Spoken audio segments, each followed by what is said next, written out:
We made a big switch today. We cooked RC Cola. Why would you do that? I'm a classic guy. You know? Hey, Chris, how are you, man? Good. How are you guys? Sorry I'm a little late. Hang on a second. Let me catch my door. Yeah, we're having the RC versus Coca-Cola fight today, evidently. I see that. Old school, I guess. Mm-hmm. We were having a baby shower for my nephew and one of our employees here, and Good. he's having twins in about a month. We had our first little girl a few weeks ago, and Congrats. yeah, it's been a thing for sure. Everything's been as smooth, and I think we got the greatest baby in the world, but it's still a lot to deal with, so Yeah, right. yeah, it's been an experience for me. It takes about 5 grown-ups to handle one baby. I know. How you guys been? Good. How about you, man? You been good? I've been good. I've been a good boy. You're a I'm grandfather good. now. Yeah, I'm a grandpa. Yeah, that's awesome for both of y'all. Let's sit down here. Yeah. I'll give you a little bit of an intro. So you and your family are super well respected in Texas banking. I mean, all over. Very well thought of, family business, generations, right? Kind of like us. And there's a lot that goes with that. You want to give just a little bit of intro and background and kind of talk about how you guys look at the world. And obviously you guys are a lot more innovative and forward thinking on community banking than others. So you want to just kind of give us a quick overview? That'd be great. Sure.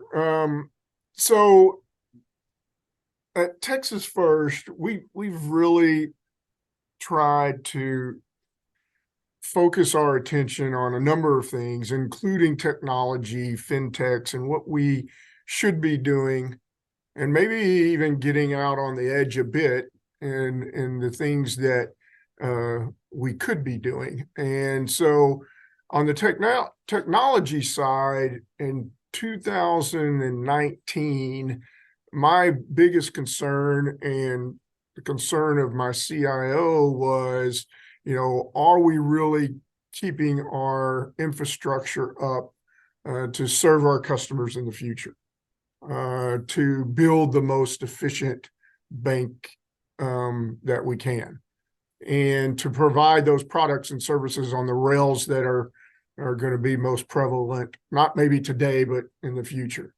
And that's not easy for any community bank, certainly wasn't an easy question for us to answer.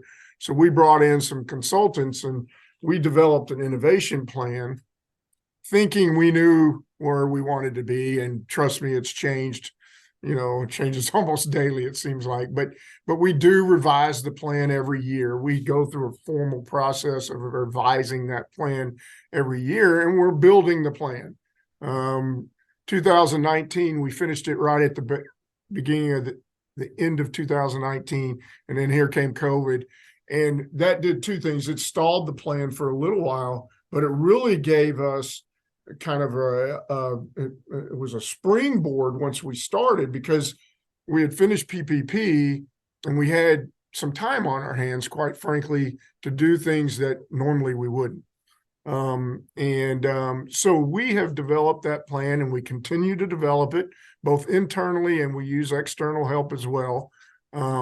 I used to be one of those bankers that really didn't go to consultants for advice, and that was short-sighted of me because certainly I don't know everything, and my staff doesn't either. So they've really helped us. We've used a number of third parties, and they've really helped us build that roadmap and in certain cases execute it. We built our IT team. We realized that we didn't have the resources we needed to even begin our plan, and we knew that we needed to develop our IT resources, and we'll continue to do that moving forward as we move through the plan. And then we started working on our infrastructure. We started a transformation office immediately. We hired a transformation officer. We stood up a project management office and hired a project management officer. Those were the two first things we did, or the four, I guess, first things we did, so that we could really accomplish what we wanted to moving down the road. So that's kind of it in a nutshell. I know it's a lot to kind of unravel, but that's where we started and where we are now. Yeah, No, it's great, man. I really like too, the idea that there was a lot of things we looked at and decided not to do, right? Yeah. So there's a lot of neat things in there that, I really like the fact that just, I've talked to several bankers lately that I'm hearing kind of a resounding message of hope and cool things going on here. But one that I always find in the successful bankers are, we didn't want to just learn this thing, do this one thing. We want to learn everything. And More learn everything. strategic. We want to know things that don't work. We want to know why they didn't work. We want to know what does work and why it works. And then begin to start mapping out our plan and give ourselves a little bit of elbow room for mistakes along the way. And that right there is that initiative, I think, is the word you want to look for.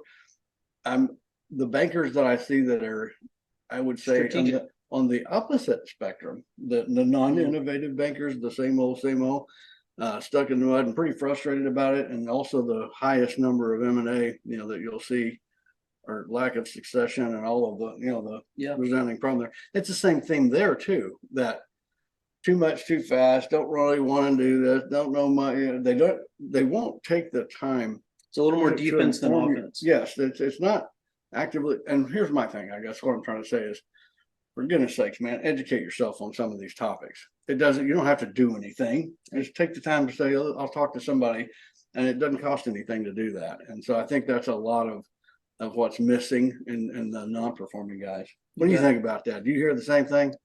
I think everybody's situation is different, obviously, but we all need help.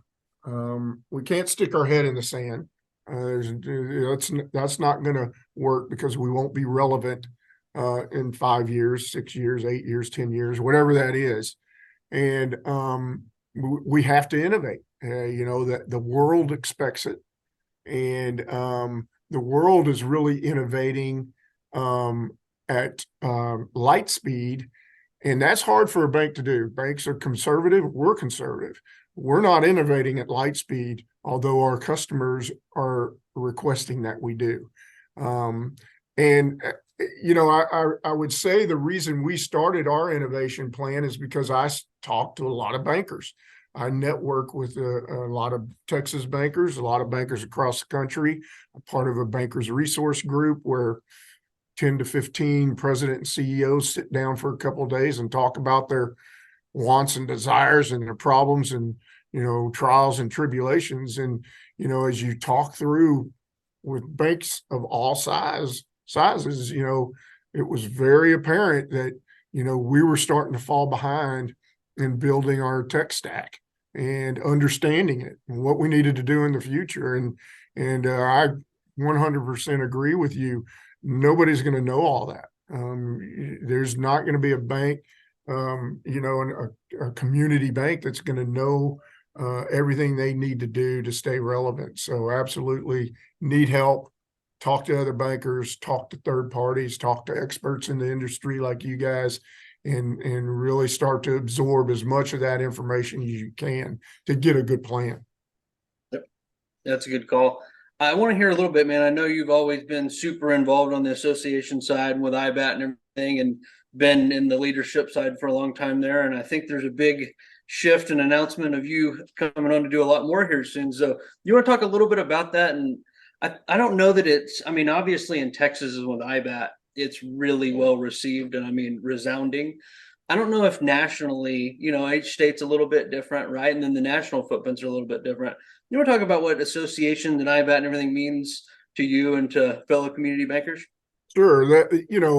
I'm about to go in as chairman of IBAT. I'm honored and privileged to do so, and looking forward to representing Texas community bankers for the next year.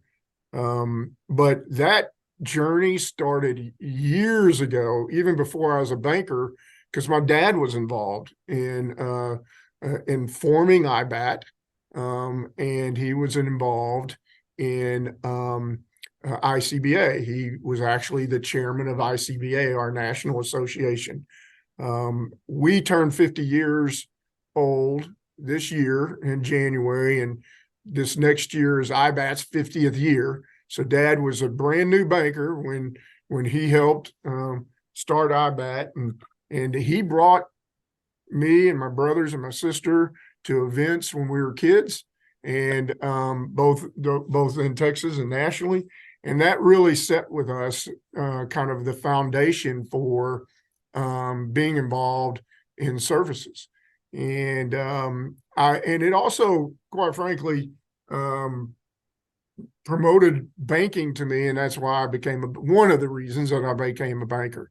And so from the very first moment I started at Texas First, my career, I got involved in the associations, and I can tell you, I'm a much better banker because of it. I know a lot of people, a lot of really smart bankers that I can go to when I have a problem or have a question, and I just learned so much.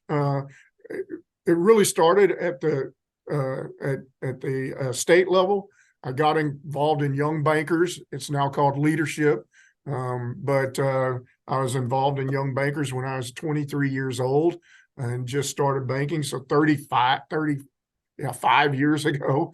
And that was probably a great step for me because it gave me some leadership qualities. I ended up going through the chairs of young bankers leadership.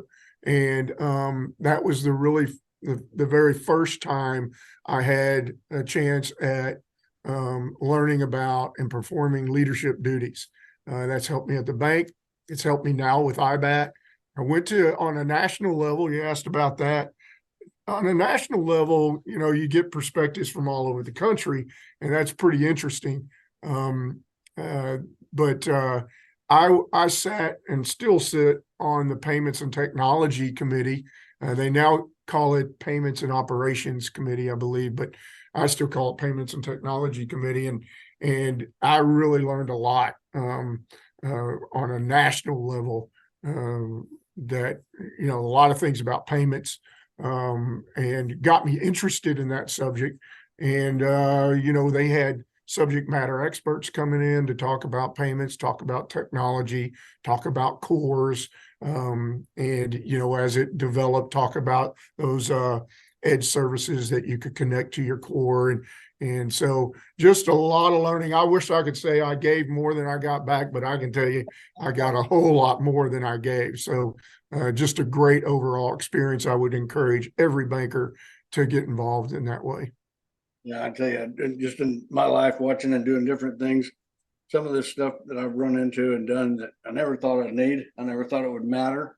And it turned out to be some of the best background and educational things ever. But payments is one of my favorite too, because it's just a bottomless pit, man. And Yes, sir. actually where all the action is happening right now, especially on FinTech and all of that, the way they can bend a prepaid card to look like a debit card or different things that are able to be done today are pretty sharp. And anyway, it's neat stuff. I also have, we do a lot of things all over the country with different banks and associations and different stuff. And I don't want to say I've seen them all, but I've seen a lot. And then IBAT, man, they've always been, tip of the spear and really good at everything. And when they came, to us several years back and really wanted to up the technology game, I guess would be the way to say it. It's not that they were deficient there. It's just we wanted to become more experts and saw. Yeah, they saw this is where the field was going to be played. Yep. And where the game was going to be played, and they wanted to really learn it all. That was a really cool thing. And honestly, even as much as we've encouraged others to do so, nobody with the enthusiasm like that. That was pretty. I think something Christopher saw is that the speed of technology has reached a cadence where playing defense, you won't have enough time. Mm-hmm. Right? And so that foresight, I think, is important. And just understanding the concept that there's not a best vendor for each field. That doesn't work that way, that it's situational and understanding and really wanting to take that next step, which is like payments. That first step is a doozy. I mean, you're going into some depth of what integrates with what and all that. That's really, really interesting. And taking the time to want to learn, you bet. That's really cool. Yeah, I think when you look at that whole landscape right now, there's been such an overhaul, right? I think about back to the days of online banking, obviously the internet, right? And then all of the sub feature functions from mobile deposit when mobile came out, right? And even things like bill pay and some of that shifting, like you're mentioning, to the fintech side, and you've got, different payment methods moving off of ACH into debit, right? A lot of that shift has just changed a ton, and it's a lot to keep up with. For sure. What do you guys ready? Can I ask some more You can questions ask here? I questions. got a couple. I got like 1,000. Well, hurry up. Yeah, okay. I don't have that much time. Man, it's another of the things I was beating around on, just playing with our team. We always do this little game internally on numbers and math. They're just kind of that way. And one of the things that kind of like just hit me is that we've tripled the dollars in the last 20 years in banking, right? Just the size of the dollars of what we're dealing with. And we've lost 5,700 banks. And we've also lost in 10 billion below banks and community banks. We've lost, I don't remember what it was, something like 189,000, or maybe it was 389,000. Anyway, a hell of a lot of jobs. And then the above a billion has picked up something like 400,000 jobs, or 389 or whatever it was.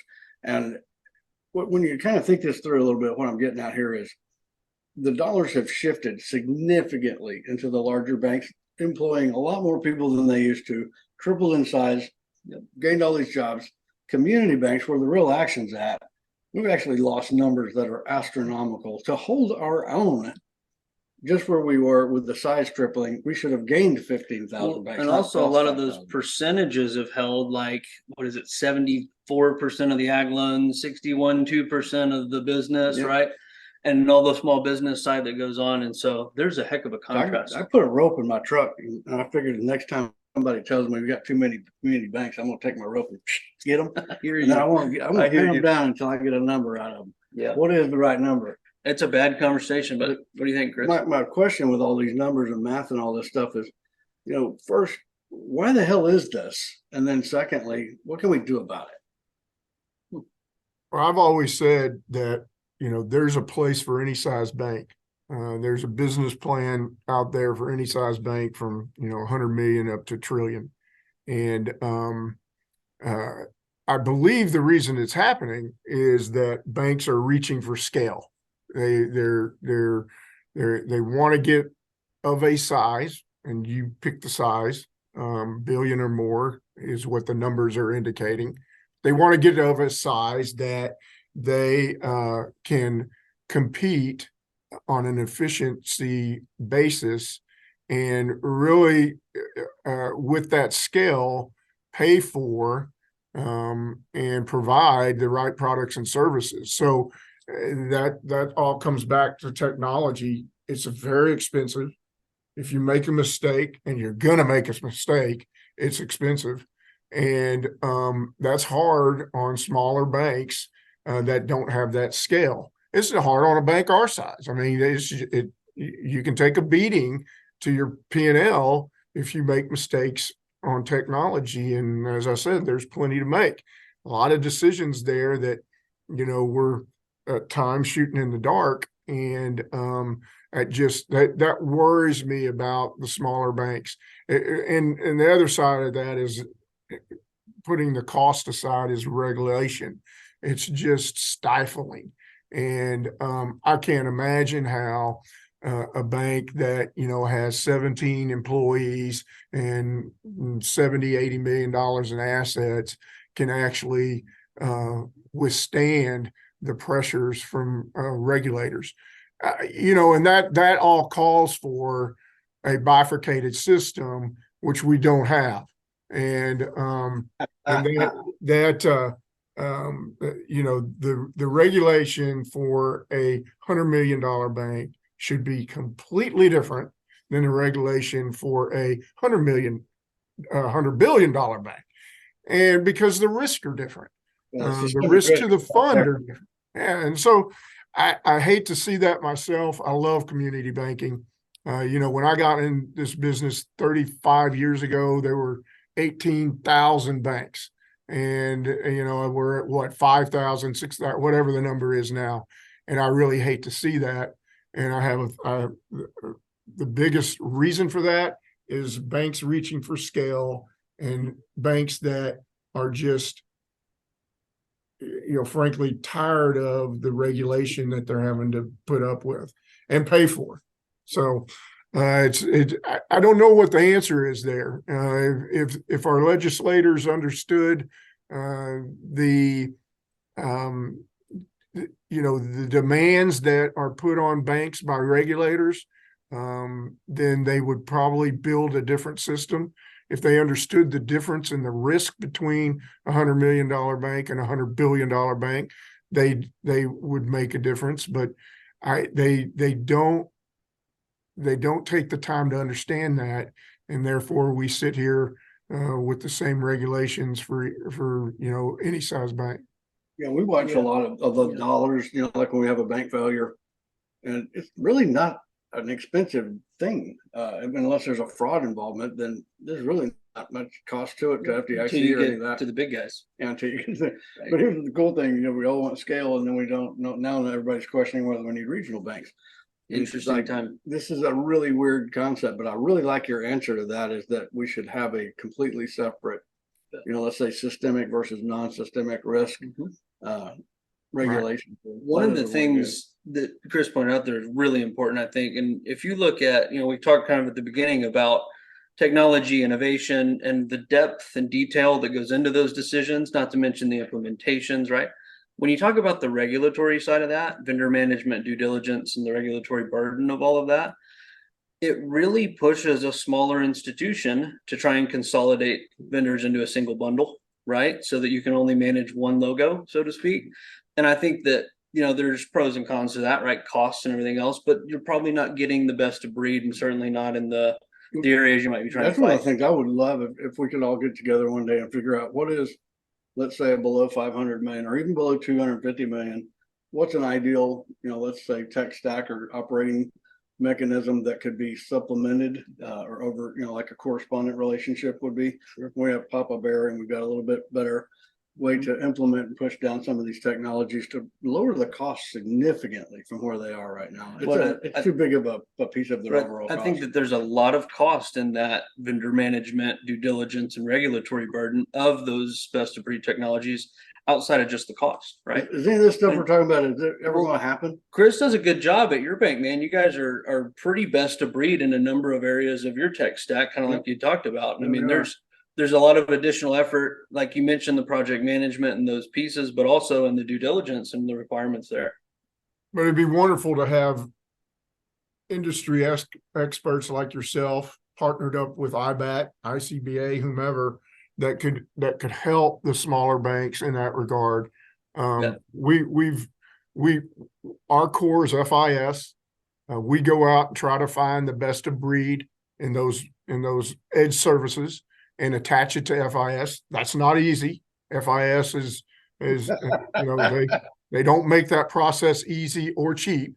Although they say they do, they don't.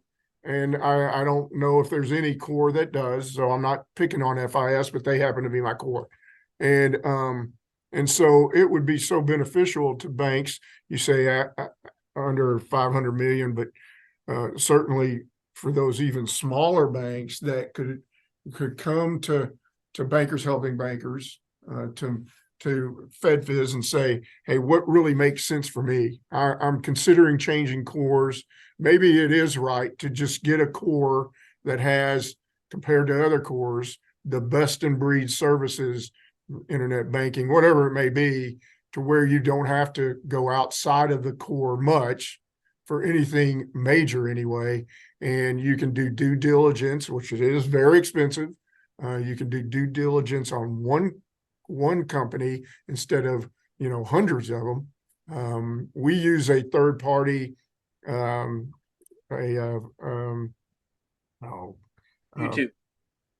We use Q2, yeah, but on our vendor due diligence and vendor management, we use a software package, and that helps us align and document our due diligence. But you have to have the people to do it. Right. And, when you have 17 employees doing their day job, you can't go out and do due diligence on 100 different companies. It's impossible. So this is great. If we had, back to that correspondent thing I was talking about, if we had like a region 7 Papa Bear, right? That could go say, look, there is this core, this, digital, et cetera, that we could lay out for anybody below us. They all use the same package, and that integrates up to our package. Anything that we implement, we could push. So they would be the innovators that would support this in a way that would be cost effective. I don't know if this is pipe dream crazy shit, Well, there's but there's got to be something done to reverse this idea. There that is- we lose half the banks from here. Yeah. Man, it's a rough ride, guys. there is good opportunity for shared due diligence. We've done some of that, right? And I mean, there's the obvious things like user groups and questions, obviously, and we do some of that in Beggars of Beggars.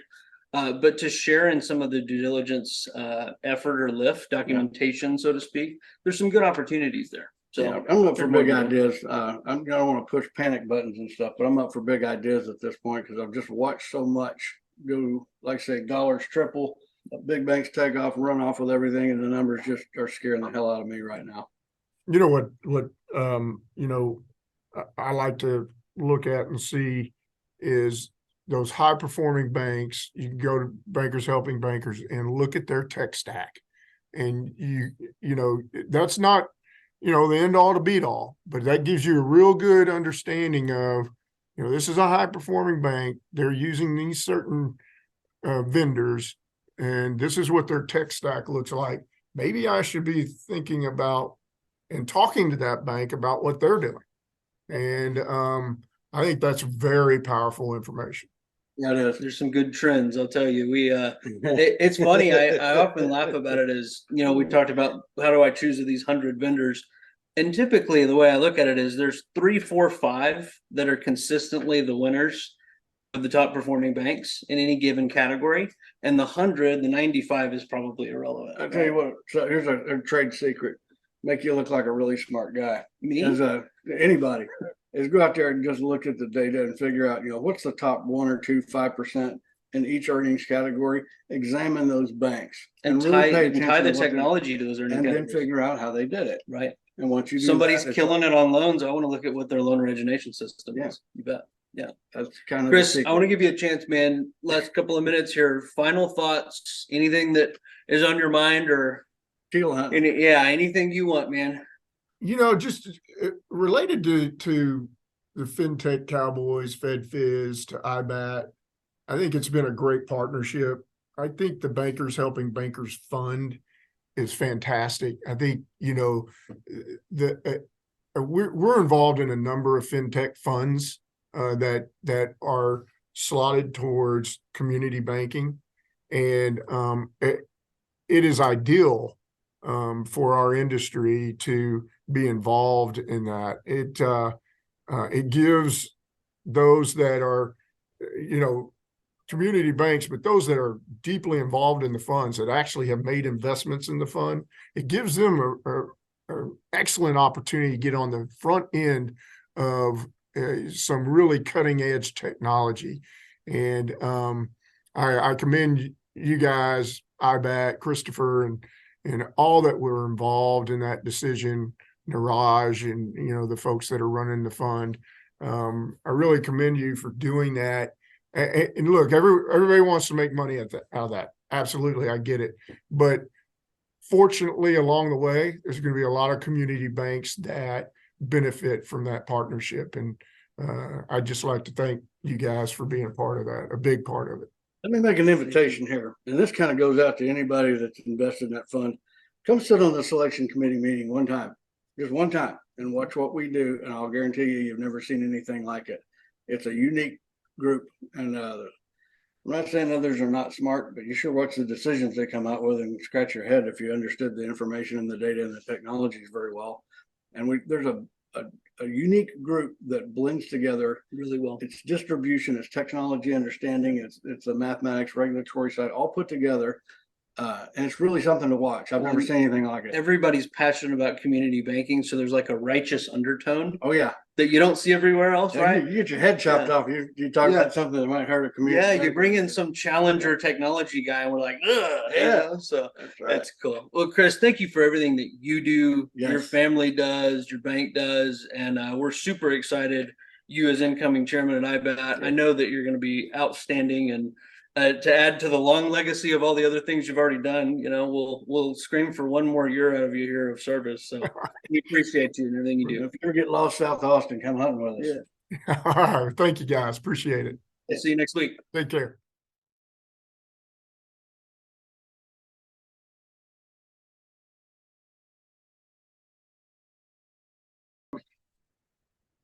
You went out of focus there. That was you.